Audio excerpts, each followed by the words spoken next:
Ya assalamu alaikum la famille en garti ɗo e émission meɗen Wuur-Rap mo Momzodo King waɗanta mon kala saha sur Télé Mbedda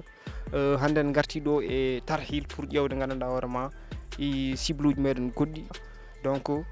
joni ma en gandu ko holɓen pra.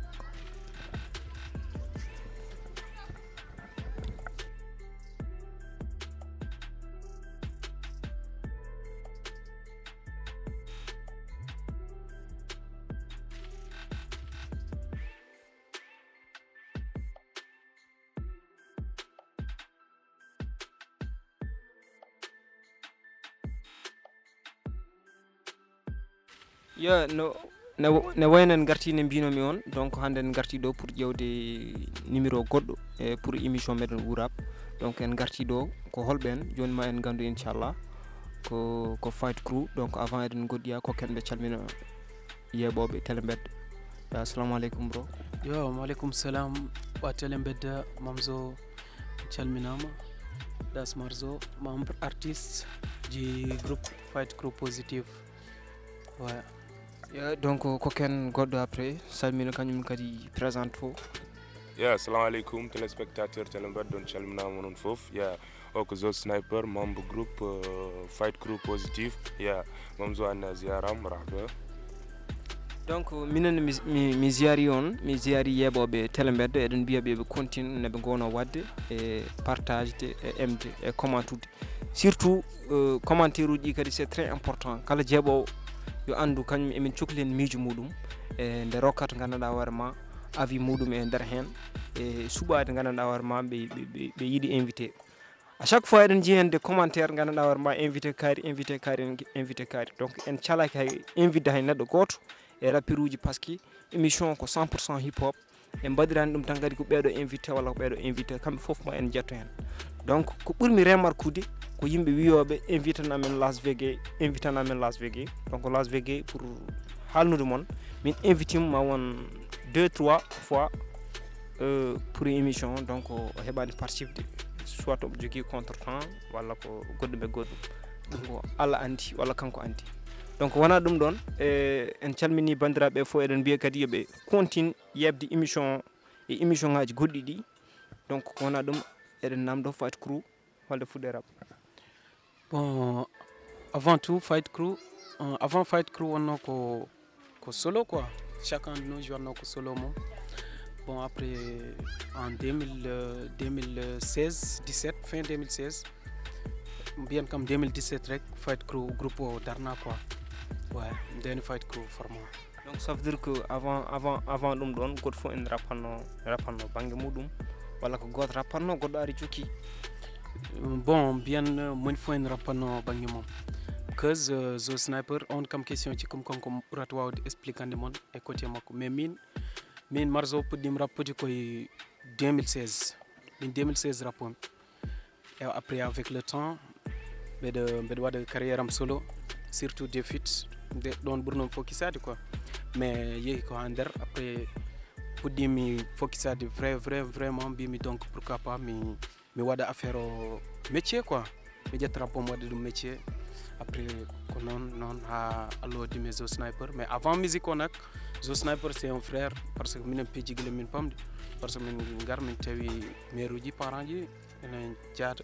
donc min gari après min continue mais firti ko kanko adima rap. Si Zo Sniper adi rappude den avant de rap est ce que woni ne fon smok parce que on pijanno. Non même pas non avant nde rappande min mi wonano ga ɗum ɗo musique surtout nak rap taw kanko rokkuma cuusal naade rap o. Bon peut-être ɗum ɗon en wona mais mbeɗa wawi wiide kam nde rappande min kam mi wonano amateur musique sax wiya parce que guiƴam oɗo ko minen piiji après omon jagga micro et puis omon rap pour kam minen kadi mi jogata ko cuusal pour wadde rap. Bon on influence en wawi joude yam mais mbeɗa wawi wiide kam min o kam musique natirmi hen rek ko cikkumi ko ɗum ɗo rek comment dirais-je ko hasard ko par hasard tan jimmin parce que mi jooɗot tan mbeɗa réplique son uji janani surtout son uji ɗum ɗo comment dirais-je son uji trap soul waɗa musique trap soul ɓe R&B en ɗiɗon wayno Drake en Meek Mill en ɓen joni so suuliran dum doji mabbe accent ji mabbe welat kam mi jodo be réplique dum en pulaar comme ça bimi donc pourquoi pas mi engagé musique o comme ça mbe yima non a lo diamen minezo sniper après min tegi affaire o. donc ma en gartu en cuwa en kaɗade ɗo e yimɓe duto e sniper. Donc sniper emin jiiɗi andude sniper kañum honde naate rap et puis holko nanni sniper e rap holko rokki ɗum cuusal motivation. Yeah, sniper naate rap ko 2011 2012 peut-être to a wiide kadi fin 2012 yeah nani kam rap mbo jogino grand am goto ne wiye OBS yeah from Other Africa quoi on rappanno déjà parfois joɗo yeesa mo répète mo waɗa quelques trucs uji cool quoi bim non pourquoi pas mi rappata namdi mom ɗum wi kam aɗa yiɗi rappude mbiwami après wi il faut ƴewnami inde mi watta rappude quoi mbiwam tranquille to jooɗimi ɗo noon min jooɗi même instant rek wi pourquoi pas mi wonata junior mabɓe quoi aw min déjà manda ga ko woni junior mais o namdi nga affaire nden mboɗo famɗi mbiwam ala probléme wi kam indam ko junior Other Africa non ndewmi rappude a waɗi quelques moments nattumi intéressé aden quoi déjà wayi comme 2016 et 17 no wirma ni min kawri kanko rokki kam cuusal ruttade game o quoi yeah. Mais joni kam j'espère que hakkilo ari et puis a mawni a andi ko fittat junior et puis tout wallahi est ce que junior on continue ha joni non min ha joni comme junior makko parce que grand yam kanko nanni kam e affaire o mais déjà joni ɓurmi titrade ko zo sniper o en plus kadi membre fight crew quoi yeah ko ɗum ɗon ɓurmi titrade goppuɗa junior o par ce que fiti ka andi junior o ko woni ɗat non junior o ne woodi ha hande wadde est ce que aɗa wawi hollude yeɓoɓe walla haalande yeɓoɓe holko fiti junior o pour ganda non junior en fait junior kanko déjà ko grand yam min komi gos makko déjà komi junior makko quoi a faami komi junior Other Africa wona kanko goto ga Other Africa ko deux membres kanko en wonde Aboussi OBS e Aboussi yaw min gonnon ko junior Other Africa a faami déjà rek aɗa wawi wiide gos mabɓe tan ayi en plus réalité comme petit frère mo ga parce que min makko ko min famille goto quoi donc e caggal ɗum nde pelliɗon wadde groupe fight crew est ce que on jooɗi piɗon gare créen groupe walla ko marzo e ma e wat feere goppa ko gonda junior ko e puis gara dakkiden ɗen inde non marzo yani noon kanko ga no mbirumami nanni rek min déjà komi affaire o rap komi nattunoɗo intéressé ade hen en fait marzo kañum rappi déjà après on waɗi groupe makko fight crew kam goto wonno hen en plus o wi kam zo pourquoi pas gara yimɓe dappite fami bim min ala probléme ew non min créeki min créanno min mbaɗi box uji min mbaɗanno affaire o ardi noon quoi donc ko wona ɗum sen duttime marzo e avant eɗen goɗɗoya yimɓe ganda holko woni fight crew e holko fotma e ƴewde créde groupe ma guilnerɗa ɗum fight crew. Bon fight crew ko avant ene wona groupe artistique wonno ko crew quartier quoi entre amis il y avait oɗo momzo monno hen chainero ouais et zo dezo et six ji et k machallah beɗe sali rap de passage kamɓe fof ko groupe quartier wonno quoi après min guinnir ɗum fight crew parce que emin jii fighter manam les combattants min mbi pour ka minen min mbaɗa groupe du combat ɗum woni fight crew groupe du combat donc ɗum firti inde nde ko groupe de combat e combat oɗon jarno jiɗɗon haɓede en fait ko holko woni oɗon combat ouais comme no mbirumami ni ko groupe quartier en fait min gonno koye street amen donc min mbi pourquoi pas min mbaɗa no propre affaire nder quartier o par exemple min mention ɗo inde amen nder quartier o après garde fof yi o ko quartier fight crew en ɓe ko fight crew woni ɗo ni mais c'était pas l'objectif c'était pas pour rapper quoi wonno ran ko groupe quartier après min nomi ɗum fight crew e min goni hen mais à la fin après min comment influencer royme musique o ni après mbimi donc jarani mbiɗa yiiloyo to woɗɗi quoi comme no créir mi indam marzoni mbimi donc fight crew nan ɗo ko posi yom attire ɗum mi waɗa ɗum musique et y avait tous les gars ɓe accepté le truc là ɓe dusimi hen kadi ha lodde mes zo sniper affaire o ɓeydi jogade ampleur e min liggey quoi donc ne wayno famam e ko wona ɗum ne wayno chainero en fait il faut andina yeɓoɓe inde makko et puis ko koye fight crew ji ha ko neɗɗo goto ɓattiɗo fight crew donc o rokka témoignage makko gandanɗa horma yiyande makko walla ko haalate fight crew kanko et puis calmina bandiraɓe. Ouais mi salminima noon fof ko fof intimo yettere mum Télé Mbedda o faami mbitemi ko Mamadou yettemi ko awo hol heɓi mbiyatmi ke andirta kam mbiyam parent quoi fami hol yiyande ma e Fight Crew? no Fight Crew jimno yandam e maɓɓe ko ɓi ko ganduɓe haaju maɓɓe gandu fodde maɓɓe kam est ce que ɓe kewi tar? non ɓe kewani tar kuluji gaynoji kuluji gaynoji kuluji sey laaɓama en plus a faami minen pijji fof minen gonɗa jamma e ñalawma ɗum mbawmi wiide hen quoi donc nice donc onon rappeur uji onon kalɗami par ce que mboɗom ɗo hen a yi déjà mboɗom defne ataye donc émission ngaji il faut yimɓe batta ɗum obligatoire quoi ataye wadde dogde walla tufam donc wona ɗum yimɓe garta e Amzo e caggal nde gonoɗa an mbaɗanɗa carrière solo e nde gonduɗa e marzo gottuɗon groupe e hol changement jiiɗa e mouveau? Changement jiimi e mouveau déjà nde mbaɗaɗomi carrière solo nde an hoore maɗa andi carrière débutant no wayi ewa nden mbaɗa rap mboɗo wonde grand yam mais déjà mboɗo manki jogade ko jeeyanmi hooram quoi faami ma jiitodirmi e marzo mboɗo manki jogade ko jeeyanmi hooram ma jiitodirmi e marzo en plus répétition ji ne mbaɗa min binda min waɗa répétition ji mon fof no hokko goɗɗo idée changement woodi quoi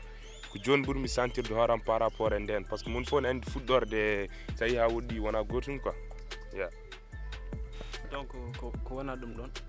e holmo woni projet mo gaddiɗa waddude e marzo hol son gadduɗon fiide onon ɗiɗo? son momin gaddi fiide o ko son état titre o wonno ko jellendam quoi ko ƴettuɗo niɓɓere jinde est ce que oɗon en fait somi hakkillaji yen jaw so wi yomi rokke hen acapella walla hunde non namdu goɗɗum tan mamzo quoi ko son ɓoyɗo quoi jeni hay sin mboɗo wawi tegan ma ɗo acapella momi rat ɗo ko heewi ɗum ɗo kam ko hunde laaɓami quoi aɗa jangga école? min mboɗo jangga école si est ce que neɗɗo wimmam ya namdimama e leçon ngaji ma mo annduɗa hoore ma ɗi mbaɗanɗa quelle classe mbatta joni? min joni ko 4e mbaɗami quoi leçon ngaji ma 6e mane walla 4e mane fondamental so namdimama hen goto est ce que ma ma woodi hen ko kal ma woodi hen kadi komi haalani quoi ça veut dire que yecciti wasta marzo annen j'espère que aɗa moƴƴi hoore bon si refrain o kam nane hoorema joni par ce que refrain goto mo ɓoymi fijirde ɗum tek après impose mi ɗum wajibe bon refrain o wonno ko suul wonno ko suul quoi après kokami refrain o ok ku jël lëndëm jënde ko ak leer bu courant coupé gëm naa ni dinga leer ku ne jàppal ñi yow mi da nga war a maandu waxtu ma laa ngay jiite réew mi di ñu bañ ñuy dundu couple o ça veut dire ko jejjiti ɗum couple ji jejjitama donc joguiɗo son fof après yo neltirɓe ɓe ketto son ɓe rem bawtu quoi parce que c'est très important oui donc caggal ɗum Fight Crew holko projet jogui pour l'instant holko woni dow muɗum? bon Fight Crew woni koye structure label goto ne wiya Pro Music Production Marzo ni d'ailleurs woni joni koye ɗum ɗo comment dirais je membre fondateur label o je salue MD Mahmoud from HKM bon ko grand goto mo gandanɗama vraiment min ngala jobdimo quoi parce que malgré tout affaire de familial ko père de famille et tout mo jogui responsabilité ji kewɗi mais o itti temps makko foof e propre moyen makko on focussi ɗum e Fight Crew et vraiment c'est ko affaire goto mo weɓani quoi mo weɓani hande après nak minen kadi essayat wallidirde makko e min mbaɗanamo kadi ko yiɗi ko e vraiment min pamodiri quoi Fight Crew nak woni koye projet goto mixtape tape goto min jiiɗi tegde premier projet Fight Crew après ko yon liggey min goni en fait donc Amzo holko ɓeydata ɓeydan men rek ko no Marzo haaldirni ko noon tan déjà Mamoudou ƴetti temps mum fof MD HKM ƴetti temps mum fof waɗe amen en plus kadi komin mbaɗat ko no welima e minen kadi cuusal mo jogui ngal ene weeli amen quoi min mbawat tan ko remercie dem en plus kadi min dokkam courage min ballam ko yiɗi wallede ko quoi par ce que oɗo zaman gonɗen joni weeɓani neɗɗo joguiɗo ko heewin fo e muɗum en plus ƴettuma en charge yiɗi produire dema en walluma e projet ma taw hay bujjo e namdakimo ɗande affaire goto mo weeɓani quoi mboɗo remercie mo normal bidon label on wite Pro Music. Pro Music est ce que on tan goni artiste uji Pro Music wala ne wadi artiste uji godde goddi Bah, pour l'instant ni adwa wid kam ko minen tan gon don artiste uji quoi. Yeah. donc chagal dum projet o kanyum holto yarte Yeah, projet ko holdum est ce que ko album wala ko EP wala ko mixtape wala ko yeah, projet o don marzo wir moi jonjoni rek ko projet mixtape quoi. Et en fait projet o ko pariga déjà. Mais direct quelques trucs mo faut mi poti régler direct ko dum don tan jaggamen mais kam ko pari déjà. Yeah. min jino on lanci son ko j'espère ko extrait o wonno Extrait koy do lam. Yeah. OK. min jino ko kon mais ko acapella kam ko do lam Yeah, taw ko ndey. on so jejitan dum Non. on ngam boyan wala Jejitag. Yeah.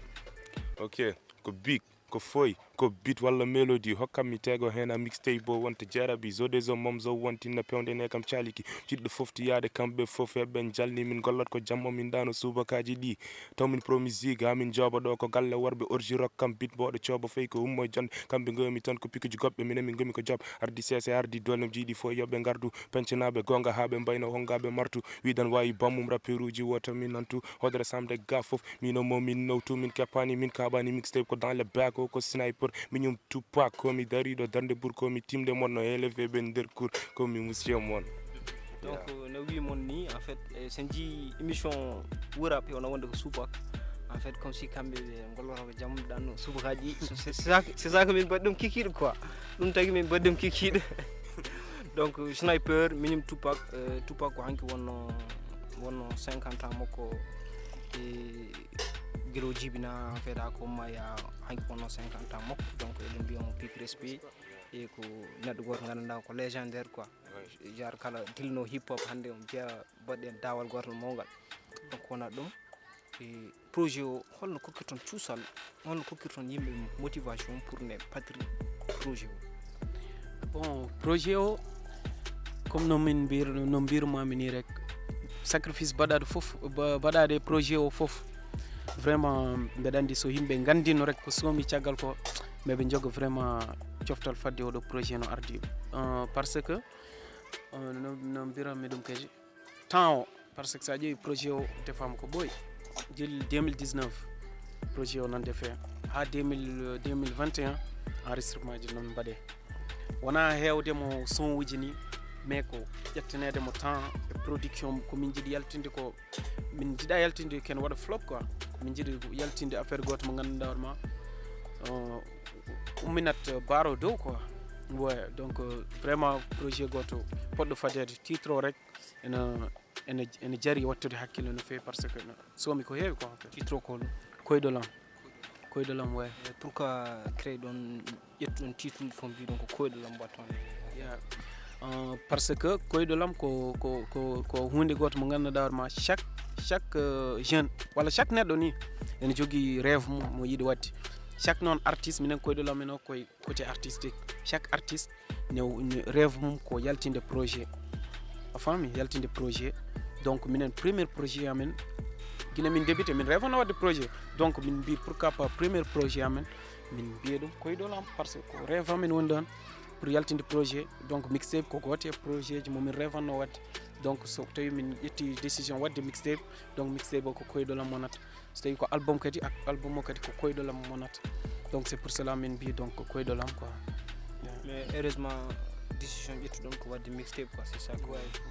mixtape donc ko wona ɗum sortiro ko mande jogude mon yeah sortiro kam ɗum woni komin jaggani taw yeah har mo jagude sortir pour l'instant non no mbirumam ni rek en waɗi quelques trucs uji poɗɗi réglede quoi yeah so yonti rek inchallah ma yimɓe fof tin an hoorema ma tin inchallah studio min manda label o ko kañum tan jogui ko fate production mixtape o fof walla ko non goɗɗum e goɗɗum nan quoi label o kañum jogui projet o fof mais ne waɗi certains projets du genre dutuji poɗɗi composé de ɗiɗon tricage là ko studio ji goɗɗi jogui ɗum quoi mais prise o fof e mix o fof ko ɗon e studio label o ko ɗon genre ko bituji recomposé tan e composé ko ɗin tan yalti label o quoi donc est ce que ɗon mbawi yarande min artiste uji kam wonde hen ko mbiyede titre waɗi walla hunde non il faut yimɓe ganda par ce que mbiɗon yomin poat min ganda ko woni nder ko il faut min ganda ko woni nder to min mbawa fadde ouais c'est très normal bon mais il faut essayer on famde amen d'une part comme no mbirumami ni minen joni min ƴettani ɗum temps donc keɓe padi ko pour min keɓe padi ko ɓuuri hewde e ko heddi ko ouais ɗum ɗon kam mom donc yeppat affaire o natti woɗɗude track ɗo mamin jaltin affiche o date mum track list o kadi ma yaltu maɓe gandu ko woni hen fiiɓe bituji ɗi e featuring uji wonɓe hen mais kam indice goto mom hokkuɓe hen artiste uji kam wonɓe dow hewani hen woni hen tan ko talent ji ɓe gandanɗa ma potino exploité de talent ji wonɓe less ouais parce que talent ji ɗi gandanɗa ma sa découvrir tan sa heeɗima tan mbiyata ko dem mais ɓeɗo ne existe parce que eɓe mérite ni yaltinede ɓe gande par ce que wona wonɓe dowɓe tan hol wonɓe less en mbaɗa ko wonɓe dowɓe mbawa wadde donc min mbi minen projet amen min jiiloyta ko ni to woɗɗi emin gandi hol talent ji nanɗo vraiment ko fodde hollirede minen kadi ko hen min jeeya ça veut dire koye légal mo tan kaɗɗon walla non en waɗi talent ji hors légal amen ouais parce que connaissance o nanɗo alhamdulillah ouais donc nanɗo mais en waɗi artiste koni walla artiste uji konini mais kam mbeɗa wawi wiide kam talent ji nan hen ko talent ji ɗi gandanɗa ma ko andaɓe lokoji mumen ɓe exploitaki e Nouakchott o foof mais kam e lokoji mabɓe ce sont des gars vraiment de ouf quoi ouais ko talent ji donc ko wona ɗum ne wayno wonko ɓe cuuɗi ɓe cali haaldudum émission Wuur-Rap walla ɓe cali haaldudum e télé Mbedda en fait pour so neɗɗo pour non ko noon mais ɗum so neɗɗo yiiɗi hebde plus d' information ɗum ɗo j' espère que no wawi ñummanede donc a caggal émission min ñummanamo donc kokkon yimɓe to keɓata plus d' information e ko fati e fight crew yeah fight crew ko fati e mixtape o kam so neɗɗo yiiɗi hebde information ji walla yiiɗi joɗade no fada yo naat YouTube tappa Pro Musique après ça abonno active notification o fada joɗo fada yeah. so yiiɗi noddude noon pour hawre ménagére walla hawre amso walla bon pour ɗum ɗon kam mbeɗa andi no zo wirni rek yoɓe connecte quoi yoɓe branche e page uji ɗi page fight crew positive officiel nan ɗon ko marzo kadi nan ɗon zo sniper ouais e wonde page Pro Musique wonde page Pro Musique o compte mabɓe YouTube e page ɗum ɗo Facebook o foof toon foof information ji no ɓennirta légal ngal jarde tarhe 17 e ne jirɗon mouvo est ce que ça va bon quartier tarhil ɗo no mbirnom ni ne waɗi talent ji vraiment ne waɗi talent ji et vraiment mouvo kam ɗo pour min ça marche quoi ça marche peu à peu petit à petit quoi parce que moni fof nan essaye wadde ɗum ɗo mom pour yaade e waɓen mon kadi nanɗo comme no télé Mbedda ni nan waɗa tous les moyens pour hollirde talent ji gonde e tarhel ɗi machallah te yiyama concert aji kadi so arima yi tan talent ji gandanɗa ma an e hoorema fadano ɗumen quoi mais moni fof nan waɗa tous les moyens pour yaltude hen e emin jiito hen koye amen kam nder street up e parents ji kadi alhamdulillah ne balla quoi donc sortire holton jogori wonde est ce que koye légal ngal walla ko banggue code ɗum ɗon kam il faut kalon ɗum quoi ɗum kam non min ɗum wawaciki ɗum yeah sortire o kam to wawi wadde foof kam inchallah koye nder Nouakchott waɗata yeah ko stade olympique walla ko espace gonɗo tarhi ɗon l' essentiel koye nder Nouakchott waɗata yoppat ɗon tan donc ne wayno émission meɗen woɗɗoyi e kala jiɗɗo hebde plus d' information e ɗum ɗo yo naate compte YouTube Pro Musique walla naatay page fight crew sur Facebook sur Instagram et tout donc to jaaɗa fof eɓe gonɗon disponible e ko wona ɗum ɗon kokkon yimɓeɓe dernier konngol moɗon après yimɓe mbawa ɓennude banggue koɗo inchallah bon min mom dernier konngol am ko caggal Allah e yettude jinnaɓe ko yettude Pro Musique yettude MD ene wonde yettude walluɓe amen e projet o foof so ɗum ɗon ɓenni kadi ko yettude télé Mbedda e mi profitere hen pour suwedde momso HBD quoi hande ko anif makko peut être o haalnani moon o yiiɗa invité moon mami haal galle maɓe way ko gâteau moɗo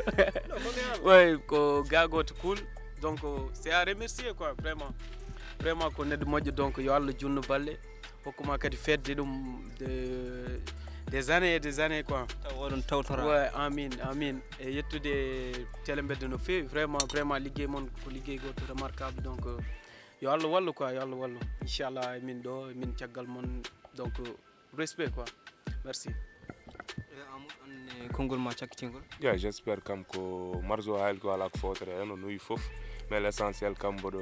wasiyo yimbe gedel gotel quoi. Yeah, aɗa di nakshot joni enen fof eɗen gandi programme uji no jaari aɗa andi kadi situation gonɗen joni o l'essentiel kam ko yimɓe ɓeydo jaggodirde koye mumen kadi mon fof ɓeydo wattude haqqille hoore mum quoi. Yeah, parce que violence woni heewi ko partout ɗum ɗon e jeeya ko artiste uji jiiɗi ittude nder nakshot quoi parce que mose en mbaɗa ɗo concert ma programme ma neɗɗo waɗa ɗo désordre bonnanma affaire uji ma fof taw an ka ƴettude temps fof aɗa waɗa pour oɗo programme neɗɗo ara même pas jogo affaire goto tan bonno programme ma fof mose en quoi yimɓe yo essaye wallude artiste uji ɓayde artiste uji nan mbaɗa ko jiɗɗon ko essaye wallude ɗumen quoi wiya ko ɗum ɗon rek. Donc wonno ko fight crew positif e ko artiste uji mauritanien uji donc eɓe mbaɗa golle labtuɗe golle ɓe yimɓeɓe mo teski donc ko artiste uji fotɓe découverte ha gande ko jogiiɓe mixtape goto poɗɗo yaltude ko ɓoyata inchallah. Donc mboɗo wiya mon onon fof yon jaa ƴewri on ɗum guite mon ha tawon affaire o est ce que ko gonga walla wona gonga. Donc so woni ko gonga ma on gandu toon talent o est ce que ne woodi walla wodani. Donc wona ɗum ne wayno émission meɗen o woɗɗi eɗen jogui cible goɗɗo mo poɗɗen yaade. Donc wona ɗum kadi mboɗo annonce Gawba omo jogui concert le 17 le 18 ko Balel waɗata e le 20 21 septembre ko Dindori waɗata inchallah. Donc mo invité bandiraɓe kala jogui disponibilité wawde yaade toon en bikop. Donc on jarama en fait eɗen benno so Chainer maraba.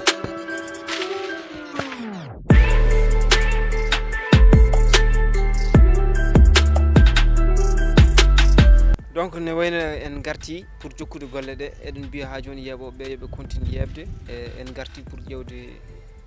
cible meɗen goɗɗo. Donc avant eɗen goddiya o salmina yeɓoyankoɓe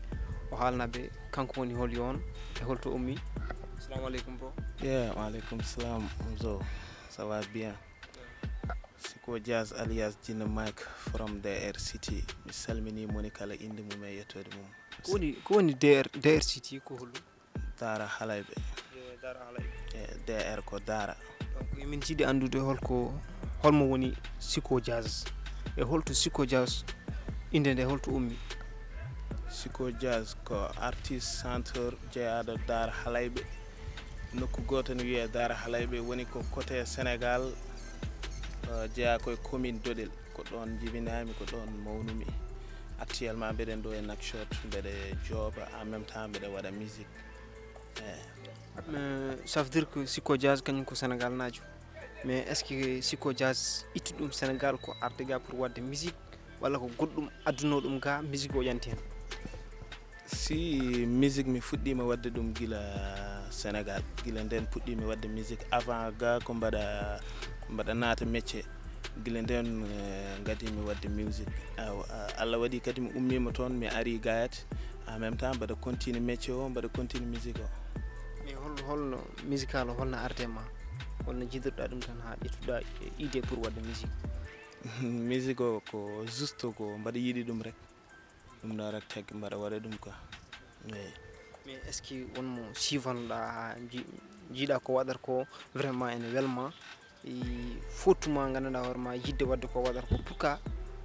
ha joɗiɗa mbiɗa pourquoi pas min mi watta musique? Min musique garmi rek ko mbaɗa yiɗi musique min musique garmi rek ko mbaɗa yiɗi ɗum. Donc yeehi ha instant goto affaire o ɓeydi nadde yam ko 2003 instant Jamin Teki yaltini album mum nde ko nden affaire won grand frère am goto gonnoɗo ga arti village en addori album o ɗin instant ɗi amin consomme ɗum normal affaire o wone nadde yam ha 2012 min batti ƴettude inscrit ji amin pija hen ayi. Donc Jamin Teki en jeeya ko ɓeyduma e rokkude mo cuusal pour wadde rap? Si parce que nden ko musique pulaar rek keɗornomi rap pulaar rek keɗornomi Jamin Teki en roi Hamza en aɓe keewi donc ko ɗum ɗon ɓeydi motive de mi ha mbawmi nadde nder musique quoi. Est ce que ha joni aɗa heɗoɓe walla joni ko goɗɗum keddoɗa. non ko jamano way noon joni mbaɗa heɗoɓe ni mais ko c'est rare par ce que jamanu yahata rek kono change joni musique aji goɗɗi ngari musique yaha tan kene change joni musique aji goɗɗi ngari donc kadi joni min change méthode min paye méthode goɗɗo hol méthode ɓurɗon wawde wadde joni pour l'instant? joni mbaɗanmi ko afro pop joni ko pop ɓurmi wawde joude quoi mi yimat quoi mi natti rappude joni mi yimat pour andinde yimɓe afro pop holno sifori donc holno kollirta ɗum yimɓe so wiya holluɓe ɗum? afro pop pour mino afro pop hollota ko heɗor hennere oui hennere oui pour mino ko ɗum ɗon donc holno kennirtaɓe ɗum? afro pop sa welami mi rokkuma couple goto be ɗaccuɓe yaɓe kaal mine maɗa nguren love ko mino awi ko an rosi ko jomiraɗo renani men saɓe kala hoto heeɗo ɓe gatat ɓe gutta ɓe mbaro ɓe mbayna ɓe tinnane sa laawima aɗa yonte kalde pinɗa fo aɗa yeeɓe ka goto e nder ɓerdamde mi yiyani baɗono made ñande fo haalama ene haale ko ano woni kima bugu jege sima buldi sori gure gilli ɗaccen yaɓe gone haalde sa heeɗima haalaji mabɓe ɓe bonnantumade mi rokkima ɓerdam mi wawa ɗum heɓtude. Donc ko ni j'espère que hayso ala beat less donc on paami triko holno foti yarude e ko wona ɗum ɗon adduma ɗo ko wadde rap donc holno jiruɗa musique o en fait? non musique o machallah artiste uji nana jooba parce que emin jiya yimɓe gummo Mauritanie pour yade Sénégal waɗoyde toon musique an gummiɗa Sénégal pour arde Mauritanie wadde kam musique. non min wona wadde musique addi kam ɗo min addi kam ɗo ko métier ko job addi kam ɗo quoi ko juste musique o mbaɗa waɗa ɗum te ko ɗo gonmi donc ko ɗo rek mbawatmi wadde ɗum quoi par ce que actuellement ça veut dire ko métier adduma ɗo goɗɗo musique o pour plaisir tan mbaɗirɗa ɗum? oui musique o ko juste mbaɗa yiɗi ɗum rek en même temps mbaɗa waɗa métier yam en même temps mbaɗa waɗa musique am quoi hunde fof mbaɗa rokki ɗum temps mum. est ce que fof ne wawi yadude taw hay dérangeani goɗɗum ɗum par ce que won wiyoɓe musique tan kañum tan ko job timmuɗo gandanɗa hoorema mo heɓata sa toppiti ɗum no fewi a heɓata temps pour wadde goɗɗum. bien sûr no yaata hunde fof ko temps mum kadi aussi moyen ngaji ɗi godani il faut anne kadi jogoɗa métier ma ko ganduɗa ko toon mbawata ittude investir e nder musique o quoi donc ko wona ɗum ɗon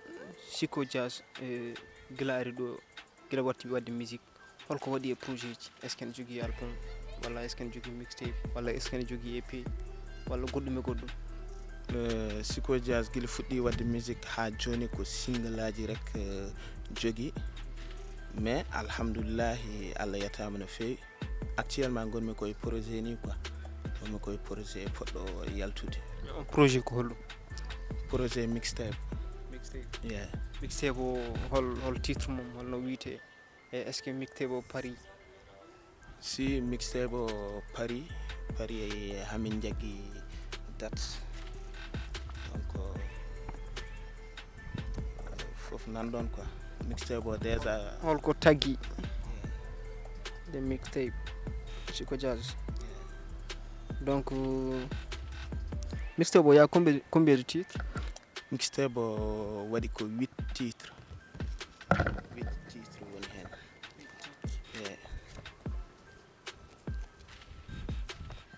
donc est ce que tracklist o yalti? tracklist o wona ɗo fet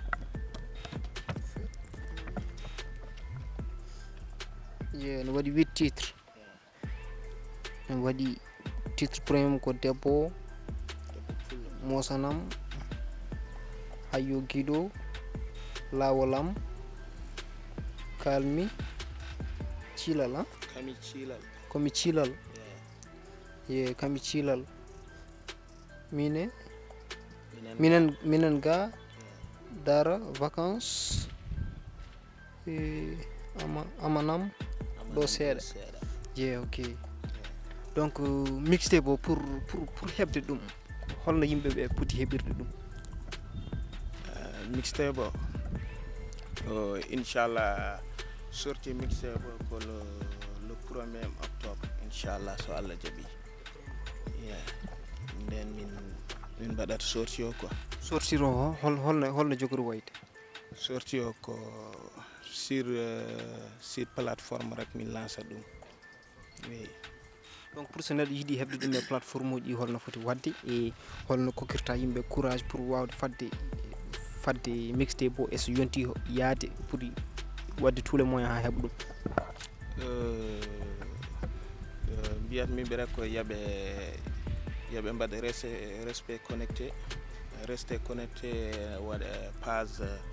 Chico Jazz officiel ya Wuur music officiel sur YouTube. Afro jam fof ko toon quoi. Afro jam fof ko toon mbaɗami ɗum.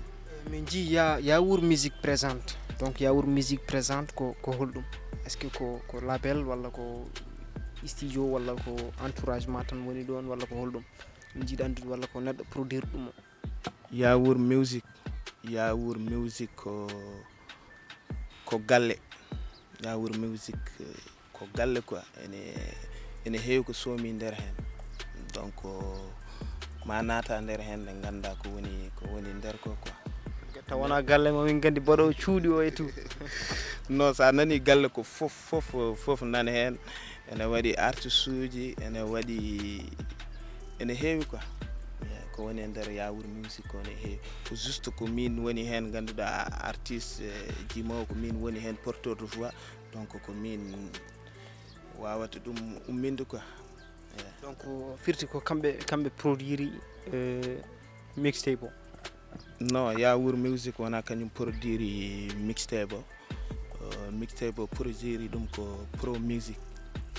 Yeah, Pro Music ko ɓen produire mixtape o quoi. Mais ko juste joguima ko haalisam, mbaɗa sohli wadde projet mi yomma mbaɗana kam ko jiɗmi ko. Yeah. C'est-à-dire ko an produire hoorema quoi? Si. firti ka jobɗo ligganɗa? Yeah. Ko ɗum ɗon quoi. Mais est ce que ɗum ɗon tardintade on keɓata tardement ji ligguey o keɓanen probléme uji par yidde ajustirde e ronka et tout ça? Bon, on affaire ene waɗa, donc gonɗen koye Mauritanie ɗo en ngala ɗo labelaji ganduɗa wawɓe ƴettude artiste, taw koye haysene woodi minen min cuwa yiide o ene wawi taw kaɓe heɓɓe amen min cuwa. Est ce que ene woodi walla wodani? Si, est ce que ene woodi label bawɗo ƴettude artiste en charge walla wawa? Si ene woodi ɗo, mais pour ɓe ƴettuma il faut jogoɗa inde quoi. ko comme holɓen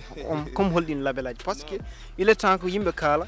label aji ɗi kamɓe koye mabɓe koɓe yeɓoɓe émission wasta goto e mabɓe yeeɓa nana ko haala ko et puis jokto hen hakkille. Donc yettima hande so neɗɗo ne haala leerna wiya ko ɗum ɗo, par ce que min pour min rappeur so yi gonga fotani wiide o ko kaari mi haalta inde makko walla ko kaari mi haalta, il faut haala ha leera.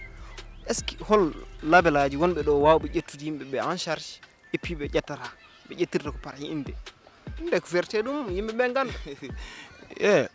Kañum a wawi wiide tan direct ko kaari walla ko kaari, donc an koye guema gonɗa aɗa andi labelaji gonɗi ɗo ɗi ko artiste sa jogaki inde ɓe ngala e ma haaju ka.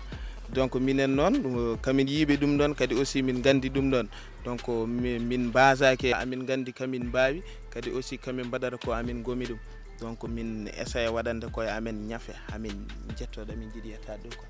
onon yeɓoɓe on cuusa wiide rappeur uji yeɓe kulitiɗi, par ce que goto foof so yi gonga sa wiɗi mi haal wiyata ko kaari waɗi min mi wawa haalde, donc ça veut dire que e poti haalde ɗum e poti yaltinde goto foof ko suusi haalde laamu ko suusi wiide laamu waɗi ko, donc yo haal ɗum wiya rappeur o waɗi walla onon ko laamu ngu ɓuura suusde e rappeur uji hono mon ɗi? Non, peut être ɗum ɗon ene wawi wonde, kono kamɓe waɗoɓe ɗum ɓe aɓe gandi koye mabɓe. mais min somi wima joni par exemple Chico Jazz mboɗo jagga jungo ma min mboɗo nawma e label goto, ya ƴeew label holmo ɓurɗa choisirde, a faami, et puis sa yeehi toon ma gueɗe ma ɗe timmu ɗon, donc so wima ko holon label mbiyata? Non, pour mino ɗo e Mauritanie, pour mino ko woni nderam ko somi findini ɗum mi heƴani ɗo, mi heƴani ɗo. ka ɗannino ɗum quoi? Si par ce que min mbaɗa andi ko ɗanayam ko somi findini ɗum mi fusat wuuro donc hamma findini ɗum pour pusa wuuro ngo non ko juste mara nanani mbimami ko job addi kam ɗo yete donc mi ɓurani wonde e nder musique o carrément ko a ɓuurmi concentré ade koye métier o j' espére que métier o ko jiiloɗɗa toon ko musique o pour min ko ɗum tan jiiloɗɗa hen en fait sa heeɓi bulɓidde nokshot ha faami kebta foof mbaɗa ɗum e junngo ma ça veut dire que so rapport sa puusi ɗum wonto yettoro liggey o ma woppu ɗum par ce que keɓana ko jiiloɗɗa toon ko ma heɓ ɗum e musique o mais holko tagi min o mi wawa yolbinde métier o afruji am fof koye métier o donc guila ko ɓornotomi ko mbaɗanmi ko fof koye métier o quoi koye métier o guittami ɗum donc mi wawa ɗaccude métier o mi wiya tan mbaɗa concentré o e musique o quoi ko ɗum donc wadde yimɓe garta e mixtape o mixtape o est ce que ko bituji ɗi ko holɓen programme ɗum pour ganden eɗen jogui waɓe ni ko programme o yo bituji et puis wasa taw rappeur uji goɗɗi ben jeeɓa donc so keɗima ɗum mbawa andu ko kaari waɗi o bit pour yaade yiloyade ɗum quoi bon projet o fof wonno moyen o ala kadi aussi kadi won afruji kewɗi ene jagguno amen ɗum tagui bituji ɗi fof ko bit télécharge quoi bituji ɗi ko bituji télécharge donc ko wona ɗum ɗon holko jiɗɗa message goto mo lanceta public Mauritanie message goto mo lanceta producteur uji message goto mo lanceta pays o hoore muɗum fof bon message mo lancata mi pays o non ɗaccu rek mi lança zone uji ɗi quoi par ce que min pays am ko Sénégal quoi non il faut lancer parce que ɗo gonɗa et puis non min ko Sénégal gonmi quoi ɗo kami ɗanni ɗo gonɗa bita ko toon jeyɗa kami ɗanniɗo rek hay somi haali mi nanaraki quoi par ce que ça veut dire que ɗum hanma wadde haalde rappeur uji parce que kamɓe koɓe citoyen ji ɗum hanma haalde haalma wona citoyen kami ɗanniɗo rek quoi ka cuuɗiɗo par ce que aɗa andi a wona citoyen donc ka kulɗo même de guila portem plainte et puis affaire o ɓeyɗo seste non wona ɗum ni wona ɗum ɗon mais aussi ko wiide yoɓe ɓeydu tinnade machallah aɓe jogui talent te kaɓe mbaɗata ko aussi aɓe mbawi ɗum donc ko tinnare nde tan woni ko heddi ko quoi kadi aussi neɗɗo saɗa waɗa hunde avant tout yo affaire o yataw an o aɗa gomi ko mbatta ko so tawi aɗa gomi ɗum rek inchallah Allah yantinata hen kadi aussi kadi ko adi fof ko liggey o woni fof par ce que kala kaɗa waɗa e aduna so tawi an o a liggotako donc haydara firtani quoi oui par ce que en tolnima aduna mo ganduɗa ko moyen tan yahata sa ala moyen a bokkani donc wiidemi tan ila hayɓe gona artiste uji kalɗo goto men woni yo liggu quoi par ce que liggey tan woni nafoore donc est ce que comme si ka garɗo holno rappeur uji joguiɗa connaissance e mixtape o hol fitrimuji gonɗi hen walla taw ko an goto rek non mixtape o ko pour andinde yimɓeɓe ko wona e nderam ko ne boni mixtape o mi waɗani hen fitring waɗani fitring ko an goto min goto e holno rappeur uji ɓe joguiɗa ɗo connaissance comme si mbaɗma kadi aɗa tini ɗumen no mbaɗma bienvenu et puis yo e tout non machallah ɗo kam feccere rappeur uji machallah mbaɗa jogde mumen connaissance quoi hay goto mi halda probléme kamɓe fof mbaɗa jogde mabɓe feccere hen mbaɗa jogde mumen connaissance quoi mais est ce que a yitta wadde hunde e Moussa e ma seeɗa par ce que a wona jeyaɗo e leydi ndi non musata yam par ce que kami pullo kamɓe fulɓe hay so mi wona Mauritanie kami pullo kamɓe fulɓe donc a waɗi eɓe jagga hen oui par ce que minen fof kamin leñol gotol quoi ko ɗum ɗon wadde mi dañata probléme o ton côté donc wonno ko Chico Jazz e yidde présentude moɗon mixtape makko poɗɗo yaltude e le 1er octobre 2021 donc sur la chaîne Wuur musique donc yo mboɗo wiye yimɓeɓe yo jogo coftal pour yaade découverte ko jogori waɗede ton ko e wiide yimɓeɓe yo ballu artiste uji mumen surtout visibilité et tout goto fof kalto wawi hedde yo heɗɗon e wiide label aji gandanɗa hoore ma gonɗi ɗo mawɗi poɗɗi wawde jaggude artiste uji balla ɗumen jalta hen ɓen hoto ɓe cuuɗ liggeyaji mabɓe yoɓe noddu sukaɓe ɓe wona pour à cause neɗɗo ne jogui inde somi noddanimo non ƴewmo ala inde o noddamo gara gaddamo en fait pour yaltinde inde makko kanko yaltina inde ma ɗon ɓurta dañde inde par ce que rap il faut yimɓeɓe ganda ɗum ɗo hewat ɗum to hewata donc pour ko hewata ko ara il faut woda ko hewti donc yo yimɓeɓe ballodir goto foof kala to wawi yo jagguir ɗon wonɓe télé ji wonɓe radio ji goto foof kala to heedir yo wallir ɗon artiste uji wawɓe hay sinno ko wawde arde concert ko billet walla wawde yaade nder plateforme sooda son goto walla kam heeɗo ɗum toon waɗa commentaire muɗum abonno ɗum fof koye ballal ngal jeeya donc émission moɗon Wuur-Rap Momzoudou King waɗanta moon kala saaha oɗon mbiya yon jokku golle ne feewi big up pra